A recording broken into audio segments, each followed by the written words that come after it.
बहुत बार लोग अपने दर्द में इतनी ऊर्जा खर्च कर देते हैं कि वे अपना भविष्य ही बर्बाद कर लेते हैं।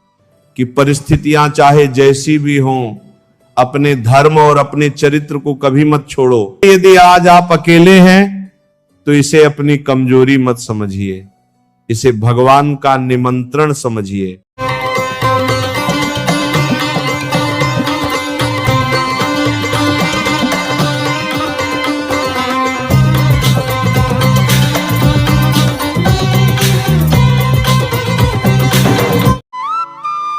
राधे राधे प्यारे भक्तों, इस संसार में बहुत सी चीजें हमारी आंखों से छिपी रह सकती हैं, लेकिन कर्म का नियम कभी नहीं बदलता।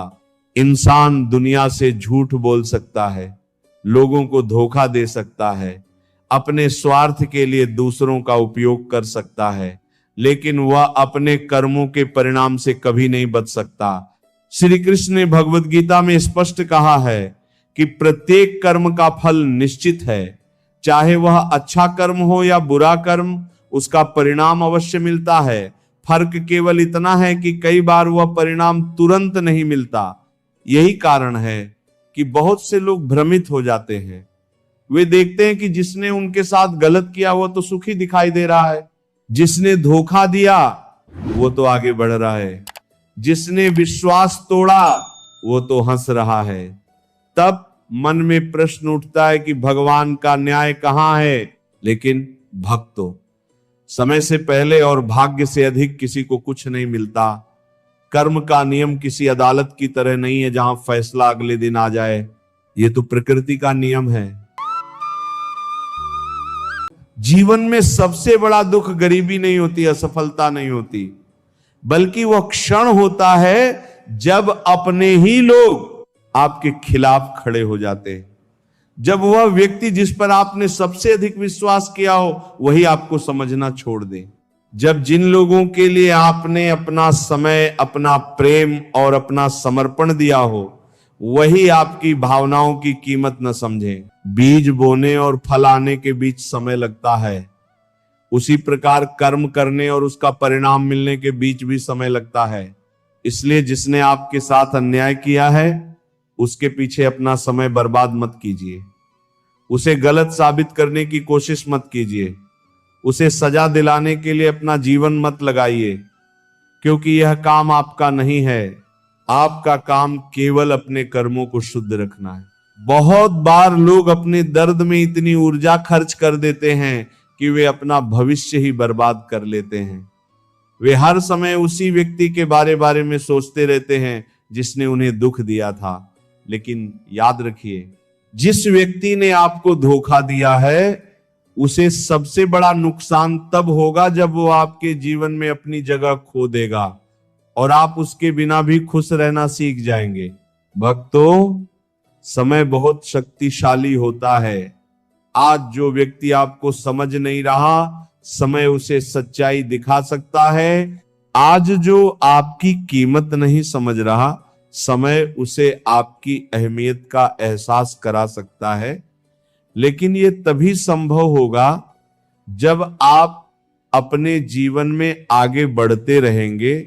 यदि आप वहीं खड़े रह गए, दुख में डूबे रह गए, शिकायतों में उलझे रह गए, तो समय आपके लिए भी कुछ नहीं कर पाएगा। इसलिए अपने जीवन का ध्यान रखिए, अपने सपनों पर काम कीजिए, अपने व्यक्तित्व को बेहतर बनाइए, अपनी आध्यात्मिक यात्रा को मजबूत कीजिए, क्योंकि यही वह चीजें हैं जो आपको भीतर से समृद्ध बनाएंगी। और सुनिए भक्तों, एक और महत्वपूर्ण बात, जो लोग आपको बार बार गलत समझते हैं उनके सामने बार बार सफाई मत दीजिए, क्योंकि जो व्यक्ति आपको समझना चाहता है उसे सफाई की जरूरत नहीं होती, और जो समझना ही नहीं चाहता उसे लाख सफाइयां भी नहीं समझा सकती। कई लोग अपनी आधी जिंदगी खुद को साबित करने में बिता देते हैं। वे चाहते हैं कि हर कोई उन्हें अच्छा समझे, हर कोई उनकी सच्चाई को स्वीकार करे, लेकिन यह संभव नहीं है। इस संसार में भगवान श्री कृष्ण तक को लोग गलत समझते थे, भगवान श्री राम तक पर प्रश्न उठाए गए, तो फिर हम और आप कैसे उम्मीद कर सकते हैं कि सभी लोग हमें सही समझेंगे? इसलिए लोगों की राय के पीछे भागना छोड़ दीजिए, अपने चरित्र पर ध्यान दीजिए, क्योंकि समय के साथ शब्दों की नहीं, कर्मों की सच्चाई दिखाई देती है। बहुत से लोग जीवन भर अपने घावों को सहलाते रहते हैं। वे हर मिलने वाले व्यक्ति को अपनी कहानी सुनाते हैं। वे बार बार बताते हैं कि उनके साथ कितना गलत हुआ, लेकिन इससे उनका दर्द कम नहीं होता, बल्कि वे उसी दर्द में और गहरे डूबते जाते हैं। समझदार व्यक्ति क्या करता है? वो अपने दर्द को अपनी प्रेरणा बना लेता है।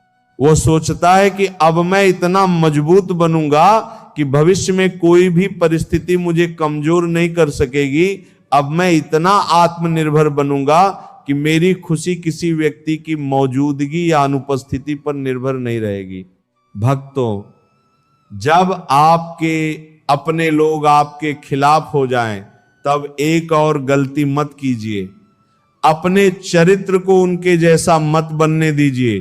कई लोग सोचते हैं कि अगर किसी ने मेरे साथ बुरा किया है तो मैं भी उसके साथ वैसा ही करूंगा, लेकिन याद रखिए, अगर आप भी वही बन गए जो वह था, तो फिर आप दोनों में अंतर क्या रह जाएगा? श्री कृष्ण हमें सिखाते हैं कि परिस्थितियां चाहे जैसी भी हों, अपने धर्म और अपने चरित्र को कभी मत छोड़ो, क्योंकि संसार अंत में आपके कर्मों को याद रखता है, आपके क्रोध को नहीं। लोग आपकी अच्छाई को याद रखते हैं, आपकी बदले की भावना को नहीं। इसलिए यदि किसी ने आपको धोखा दिया है तो धोखेबाज मत बनिए। यदि किसी ने आपको अपमानित किया है तो अपमान करने वाले मत बनिए। यदि किसी ने आपका दिल तोड़ा है तो किसी और का दिल मत तोड़िए, क्योंकि आपका चरित्र आपकी सबसे बड़ी संपत्ति है। अगर आपने उसे खो दिया तो फिर जीत कर भी हार जाएंगे। अब भक्तों, एक और गहरी बात समझिए। कई बार भगवान हमें अकेला इसलिए नहीं करते क्योंकि वह हमें सजा देना चाहते हैं, बल्कि इसलिए करते हैं क्योंकि वह हमें हमारी असली शक्ति से मिलवाना चाहते हैं। यही हमारे जीवन का चौथा और सबसे महत्वपूर्ण सत्य है। जब इंसान भीड़ में रहता है तब उसे अपनी ताकत का अंदाजा नहीं होता। वह हमेशा दूसरों के सहारे जीता है। उसे लगता है कि मेरी खुशी इन लोगों के कारण है, मेरी ताकत इन रिश्तों के कारण है, मेरी पहचान इन लोगों के कारण है। लेकिन जब एक एक करके सारे सहारे छूटने लगते हैं, तब उसे पहली बार एहसास होता है कि उसके भीतर भी एक शक्ति मौजूद है। भक्तों, अकेलापन हमेशा अभिशाप नहीं होता। कई बार यह ईश्वर का सबसे बड़ा आशीर्वाद होता है, क्योंकि जब इंसान अकेला होता है तभी वह खुद से मिल पाता है, तभी वह अपने भीतर झांक पाता है, तभी उसे अपनी वास्तविक क्षमता का पता चलता है। इतिहास उठाकर देखिए, जितने भी महान व्यक्तित्व हुए हैं, उनके जीवन में एक ऐसा समय अवश्य आया जब वे अकेले थे। लोग उनका साथ छोड़ चुके थे, परिस्थितियां उनके खिलाफ थीं, लेकिन उसी अकेलेपन ने उन्हें महान बनाया। क्योंकि जब बाहर का शोर खत्म होता है तब भीतर की आवाज सुनाई देने लगती है। आज बहुत से लोग अकेलेपन से डरते हैं। उन्हें लगता है कि अगर मेरे पास लोग नहीं होंगे तो मैं खुश नहीं रह पाऊंगा, लेकिन सच्चाई इसके बिल्कुल विपरीत है। जब तक आपकी खुशी दूसरों पर निर्भर है, तब तक आपका दुख भी दूसरों पर निर्भर रहेगा।